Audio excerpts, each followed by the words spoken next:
So I'm sitting here thinking, and even though I know we're all going to be held accountable for ourselves, for what we believed and why we believed it, and even though I know that, I can't help but feel a little bit of guilt as a Christian, looking at the history of the church, particularly in America. When I look at the American atheist, and I wonder, why does he not believe? Well, why would he? Why would he? We declare Christianity as a religion of love and compassion and forgiveness. We look at the life of Christ and the apostles, and we see a life that we ourselves would never accept as Americans. The American way in Christianity truly aren't all that compatible. Yeah, we've had some really good Christians manage to make it work, but I don't think that's the way it's supposed to be. As an American atheist, most of these people today have grown up from Christian households, so they got to see firsthand just how hypocritical the typical middle-class American Christian is. They got to see the wickedness. So why would the American atheist believe? We lie to our kids. Santa's coming. The Easter Bunny's bringing a basket, and that tooth fairy's always got something for you when you lose a little piece of ivory. Lies. So why wouldn't we just simply lie about Jesus Christ? In the mind of an atheist, I can see the logic. I can see it all. And there's science offering an alternative that seems to make perfect sense.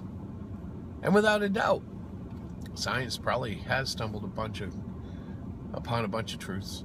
The thing is, the way we interpret those truths may just not be as accurate as we would like to think. From the very beginnings of this nation, we rebelled against our king, even though our scriptures teach us not to rebel. We killed and plundered the land, even though our scriptures say, turn the other cheek, love thy enemy. We take what we want, and we pay what we want for what we want when we want it, and then we sell it back to ourselves at a profit.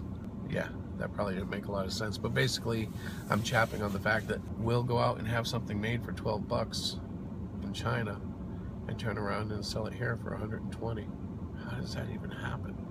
The disparity between the wealthy and the poor grows, and no one seems to care because, hey, it's the American way, right? What does that even mean anymore? I remember growing up with that. It was Superman's little slogan, truth, justice, and the American way. Well, if the American way is to find ways to manipulate poor countries into doing our bidding so that we can drop off the crumbs to them and feast from the plate of the many, I'm not so sure how that's reconciling with Christ. We can kid ourselves, we can tell ourselves how wonderful our relationships with Christ are, but I think we come to a limit that's predetermined just by this fact alone, and that is if we don't acknowledge and understand that this nation is not a godly nation, nor has it ever really been. And that's not to say that there weren't Christians in this nation, but the whole development of the nation as a whole, the government, the founding documents, the fact that they don't mention Jesus by name, the fact that they have been written in such a way that they can be reinterpreted so that non-Christian values can be lifted up and made legal. I mean, let's face it, Christians want to moan and groan about marriage, for instance, but the founding fathers left that wide open simply by not including gender in their definition of marriage. And as you can see, it matters very little what Jesus said about gender and marriage. What matters today is what's fair and equal for everybody. As much as I may or may not like the way this country is run, you gotta admit, it's supposed to be the way it is.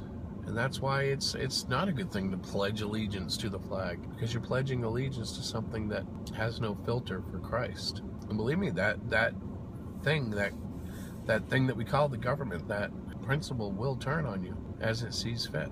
I know we were never meant to be a theocracy. I understand why there's separation of church and state, but that's where Christianity shouldn't be involved. I mean, the atheist sees the scandals, sex, drugs, rock and roll, homosexuality. Well, the pastor was up there last week preaching against it. This week there's a male prostitute saying that pastor paid him to get some meth. And why should an American atheist believe? And back and forth it goes. And what's it all for? Maybe it's just for ratings. Maybe it's just for views. And if that's the case, maybe it's successful. But overall, it still lends to the question, why would an American atheist believe? What evidence as a Christian are you showing? Maybe if we can clean up our own backyards and demonstrate the gospel instead of just pasting it on message boards, throwing it up in Facebook and spitting it out in videos. Maybe if we actually show what the gospel looks like and use words if that doesn't work. It's an oldie but a goodie, yeah? Well, until next time, happy Jesus Day. God bless and peace out.